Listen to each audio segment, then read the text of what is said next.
మన వారాహి సిల్వర్ జ్యువెలరీలో అద్భుతమైన ఆఫర్స్ పొందండి మరియు కారు గెలుచుకునే గొప్ప అవకాశం. అమరావతి చట్టబద్ధత బిల్లుకు లోక్సభ ఏకగ్రీవంగా ఆమోదం తెలిపింది. బిల్లుపై 2 గంటలకు పైగా లోక్సభలో చర్చ సాగింది. 2024 జూన్ 2 నుంచి ఆంధ్రప్రదేశ్ రాజధానిగా అమరావతిని ప్రకటిస్తూ విభజన చట్టం 2014లోని సెక్షన్ 5కి సవరణ చేస్తూ రూపొందించినటువంటి బిల్లుకు సంబంధించి లోక్సభలో ఆమోదం పొందింది. బిల్లును సభలో ప్రవేశపెట్టారు హోంశాఖ సహాయ మంత్రి నిత్యానంద రాయ్.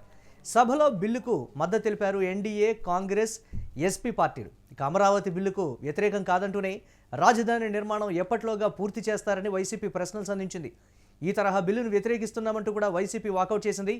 రేపు రాజ్యసభలో ఏపీ పునర్వ్యవస్థీకరణ చట్ట సవరణ బిల్లు రాజ్యసభకు రానుంది. ఇక రాజ్యసభలో గంట పాటు అమరావతి బిల్లుపై చర్చ జరగనుంది. प्रश्न ये है कि विधेयक पर विचार किया जाए. మీరు దయచేసి కూర్చోండి. प्रश्न ये है कि विधेयक पर विचार किया जाए. जो सदस्य इसके पक्ष में है वो हाँ कहें, जो सदस्य विरोध में है वो ना कहें. मेरे विचार में निर्णय हाँ वालों के पक्ष में हुआ, हाँ वालों के पक्ष में हुआ.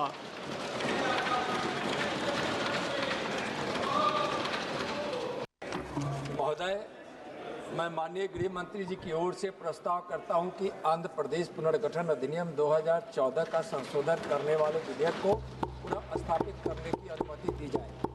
नित्यानंद जी, मेरे मित्र पर अटेंशन रहा करो.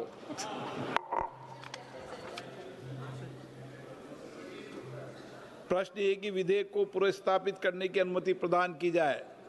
जो सदस्य इसके पक्ष में हाँ कहें, जो सदस्य विरोध में ना कहें. मेरे विचार में निर्णय हाँ वालों के पक्ष हुआ, हाँ वालों के पक्ष में अनुमति प्रदान की जाती है. माननीय मंत्री जी, अब विधेयक पुनर्स्थापित करें. माननीय अध्यक्ष महोदय, मैं विधेयक पुनर्स्थापित करता हूं. माननीय सदस्यगण, जिन्हें आज नियम 377 के अधीन मामले उठाने की अनुमति दी गई है, वे व्यक्तिगत रूप से अनुमोदित पाठ सभा पटल पर रख सकते हैं. This just putting the name and bringing it to Parliament is of no use, sir. We want our concerns, the farmers' interest to be protected. The amount in this bill, the amount what we require for Amaravati, the land, what you are going to do, what is your plan with definite timelines. And we want this camp to be proud, sir. This bill in this present state is no use to the people of our state. So we oppose this because we oppose this bill in the present form.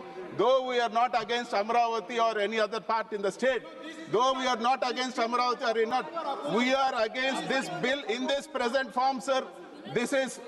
We are against this bill in this present form, and we are going to make a walkout, sir, because this. YSRCP ఈ ప్రాంతానికే కాదు, రాష్ట్రంలో ఏ ప్రాంతానికి అప్పుడు ఇప్పుడు ఎప్పుడు వ్యతిరేకం కాదు అనే విషయం స్పష్టంగా మరొకసారి చెప్తా ఉన్నా. కొన్ని వాస్తవమైన విషయాలు మీ ద్వారా ప్రజల ముందు, ఈ ప్రెస్ కాన్ఫరెన్స్ ద్వారా ప్రజల ముందుకు తీసుకుని పోయే ప్రయత్నం చేస్తా ఉన్నాం. వైఎస్ఆర్సీపీ ఈ ప్రాంతానికే కాదు. అమరావతికి చట్టబద్ధత బిల్లుకు సంబంధించి లోక్సభలో ఆమోదం పొందింది. ఇక రాజ్యసభలో రేపు ప్రవేశపెట్టనున్నారు. ఏ విధంగా ఉండబోతోంది, దీనికి సంబంధించి మరిన్ని అప్డేట్స్ మా కరెస్పాండెంట్ వెంకట్ అందిస్తారు. వెంకట్, అమరావతి బిల్లుకు వ్యతిరేకం కాదంటూనే రాజధాని నిర్మాణం ఎప్పట్లోగా పూర్తి చేస్తారో చెప్పాలంటూ కూడా దీనికి సంబంధించి వైసీపీ అడిగినటువంటి ప్రశ్న, దీనికి సంబంధించి కూడా వాకౌట్ చేసినటువంటి సిచ్యువేషన్ ఉంది. ఏంటి దీనికి సంబంధించి ఓవరాల్గా ఏ విధంగా చూడాలంటారు ఆమోదానికి సంబంధించి?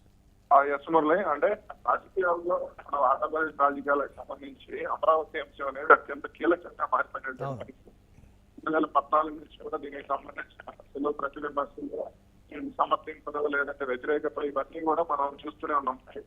సంబంధించిన అయితే ఇప్పుడు కూటమి ప్రభుత్వం, కేంద్రంలో ప్రభుత్వానికి కావాలంటే రాష్ట్రంలో తమకు మెజార్టీ ఉండదు. దీనికి సంబంధించి కూటమి ప్రభుత్వం అయితే ప్రవేశపెట్టాం అమరావతి పునర్వ్యవస్థీకరణ ఆ బిల్లుకి సంబంధించి కేంద్రం వద్దకు పంపడం, తాజాగా కేంద్రం కూడా లోక్సభలో ఆమోదం తెలపడం, ఇవన్నీ కూడా జరిగినటువంటి పరిస్థితి. అయితే ఇక్కడ ముఖ్యంగా వైసీపీ ఆలోచన ఏ విధంగా ఉంది అనేది చాలా మందికి కూడా అందుబాటులో పరిస్థితి. అంటే ఇక్కడ అమరావతికి మేము వ్యతిరేకం కాదంటే వైసీపీ అధినేత జగన్ కానీ లేదా ఇక్కడ పార్లమెంట్ లో వైసీపీ ఎంపీలు కానీ స్పష్టం చేయడం అయితే ఈ రోజు ఉదయం మిథున్ రెడ్డి మాత్రం రాజపేట ఎంపీ మిథున్ రెడ్డి మాత్రం అమరావతి బిల్లుకి మేము అనుకూలంగానే ఉన్నామని చెప్పారు. అయితే మళ్ళీ తర్వాత అనూహ్యంగా ఆయన అంటే ఆయనతో పాటు మిగిలిన వాళ్ళందరూ కూడా ఎంపీలందరూ కూడా పార్లమెంట్ నుంచి వాకౌట్ చేసి బయటికి రావడం కొంత ఆశ్చర్యం కలిగింది. అంటే ఈ వ్యవహారంలో వాళ్ళు ఏ విధంగా ఆలోచిస్తున్నారు అనేది కొంత అర్థం కానిటువంటి పరిస్థితి. అయితే దీనికి సంబంధించి రాజకీయ క్షేత్రంలో ఎటువంటి ఇబ్బందులు లేకుండా అంటే అమరావతికి మేము వ్యతిరేకం కాదు, రైతుల సమస్యలకు సంబంధించి ఇక్కడ వాళ్ళకి న్యాయం చేయాలనేది వైసీపీ ప్రధాన డిమాండ్ గా కనపడుతుంది. అయితే